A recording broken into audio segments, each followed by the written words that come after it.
Nyangadef. Maïfire. Bonjour à tous, bienvenue dans un monde parallèle comme vous l'avez remarqué. Eh bien, nous sommes aujourd'hui au Sénégal. Nous parlons du Sénégal et de son secteur minier, plus précisément du pétrole sénégalais. 3,8 millions de barils de pétrole ont été exportés jusqu'à avril 2025 depuis le Sénégal. Beaucoup pour un mois, 3,8 millions pour un mois. Ça fait entrer le Sénégal dans le cercle très fermé des producteurs ou des plus grands producteurs de pétrole sur l'échelle mondiale. Mais la question que nous nous posons après ces chiffres, c'est de savoir, est-ce que l'exploitation financière issue de ces pétroles profitera à tous les Sénégalais, Boris? Je suis triste chaque fois que je viens sur ce plateau dans un monde parallèle où je suis obligé de faire cet exercice-là du monde actuel dans lequel nous vivons et du monde parallèle dans lequel nous aurions aimé vivre. Et aujourd'hui, triste je suis parce que de plus en plus, je me rends compte que pendant tout ce temps, il y a un déséquilibre social qui fait que nous vivons ce que nous ne méritons pas. Je vous explique. Quand vous prenez par exemple les cargaisons SAN 027 et SAN 030, c'est des cargaisons qui valent 285 millions de dollars. Et le paradoxe est que Ngandiaï, qui est un village Du Sénégal, qui est un village riverain de cette zone où le pétrole est exploité, 78% des populations de ce village n'ont pas l'électricité. Comment est-ce que cela s'explique qu'il y ait une si grande ressource naturelle sous le sol de cette, on va dire cette région-là seulement, et qu'il y a encore 78% de pauvres dans cette région du Sénégal? Comment cela s'explique? Je n'avais même pas fini de vous répondre. Si vous prenez, après Gandiaï par exemple, si vous prenez Niudor, qui est à 20 km derrière les pipelines, ils n'ont même pas d'eau potable. Pourtant, il y a une manne financière énorme qui est générée par ce pétrole-là.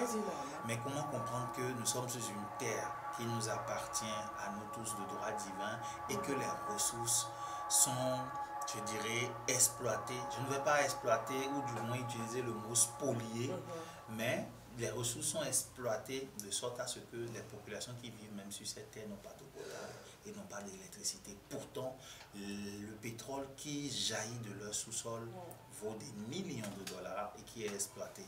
Et ça me rend de plus en plus triste parce que le modèle actuel de l'État sénégalais, excusez-moi du terme, mais le modèle actuel de l'État sénégalais privilégie les majors pétrolières. Privilégie les majors pétrolières. Prenons par exemple, je dirais, par exemple, la redevance locale est seulement de 0,5%. Alors qu'en Norvège, c'est pratiquement 15%. Et les populations bénéficient quand même, les populations norvégiennes bénéficient de l'exploitation des ressources naturelles qui sont des ressources de leur pays. Et ils ont compris qu'ils ont quand même un droit en tant qu'habitants de ces pays.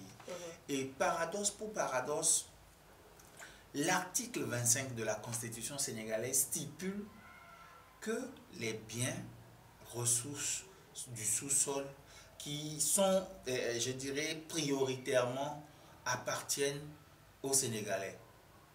Donc c'est un paradoxe ou du moins un contraste assez affligeant qu'on constate qu'aujourd'hui ces ressources ne profitent pas aux populations.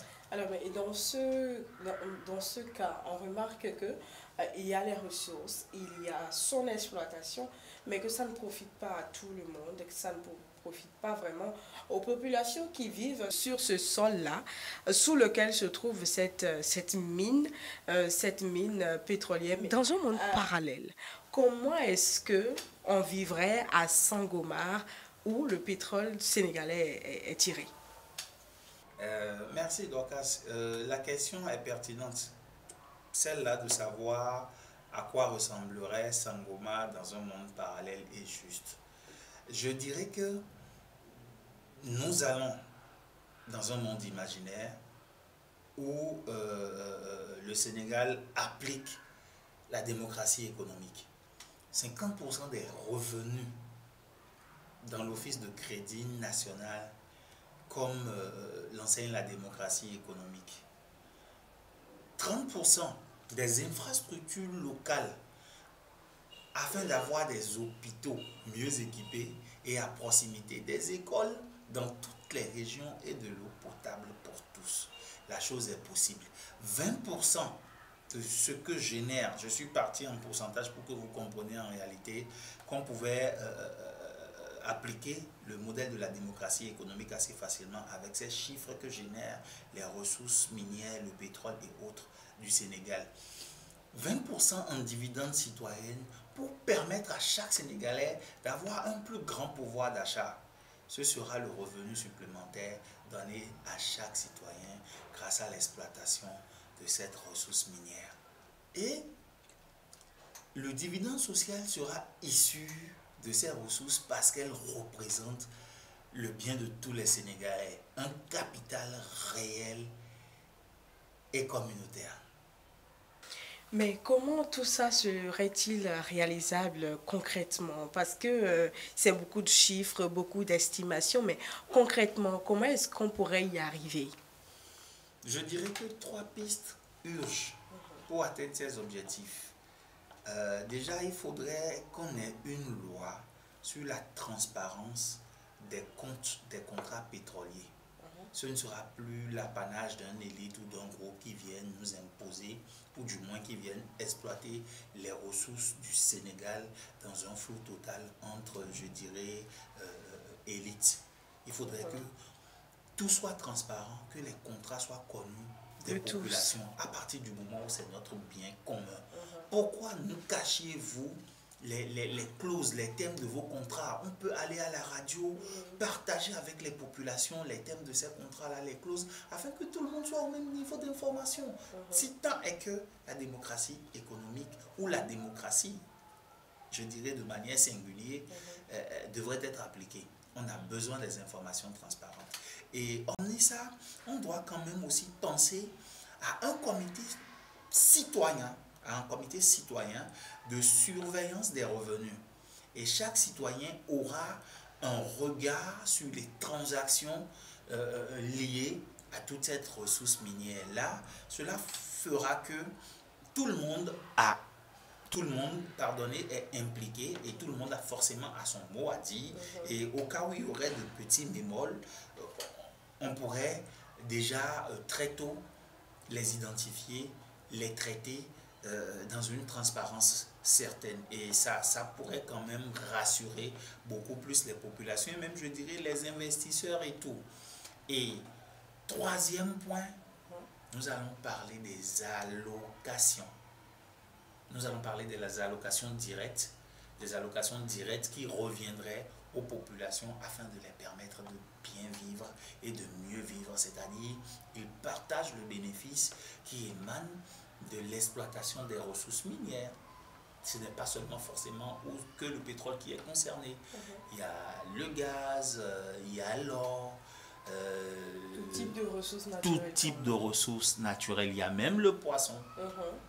Bien sûr. Parce que les côtes sénégalaises, vous devrez savoir qu'elles regorgent de beaucoup de poissons qui aujourd'hui aussi sont, je dirais, exploités dans un flou à la limite totale où vous voyez des grands navires qui viennent au large des côtes ramasser tout le poisson et difficilement les populations avec leur bac artisanal ou leur navire pêchent le peu qui reste alors que tout ceci pouvait être dans un monde juste et équitable, partagé pour que toutes les populations sénégalaises en profitent.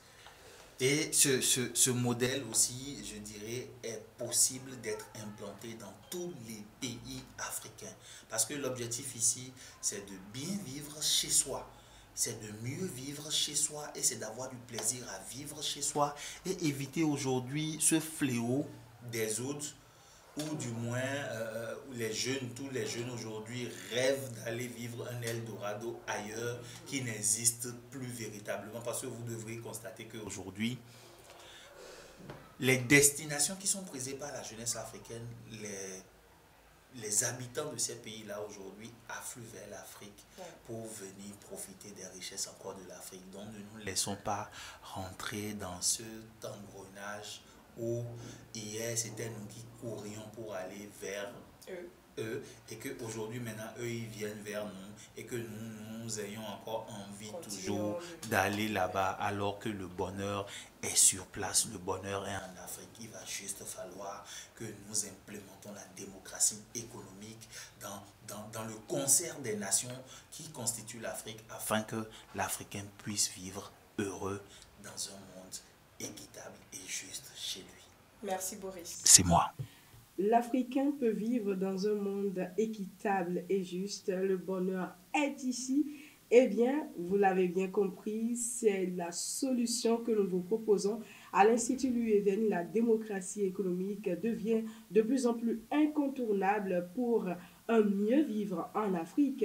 Et nous méritons tous de mieux vivre vraiment en Afrique parce que c'est un beau continent qui regorge d'énormes potentialités, d'énormes ressources naturelles qu'il est judicieux ou qu'il serait judicieux d'exploiter avec pour fondement la démocratie économique. Vous voulez en savoir plus sur cette solution alternative et radicale que nous vous proposons à l'Institut Louis Even? Rendez-vous sur notre site internet www.verdemain.org ou sur nos canaux digitaux Facebook, Twitter, Instagram, TikTok et bien entendu YouTube où nous vous invitons à vous abonner si ce n'est pas encore fait. Et moi, je vous retrouve toujours avec le même plaisir. À plus tard. Au revoir.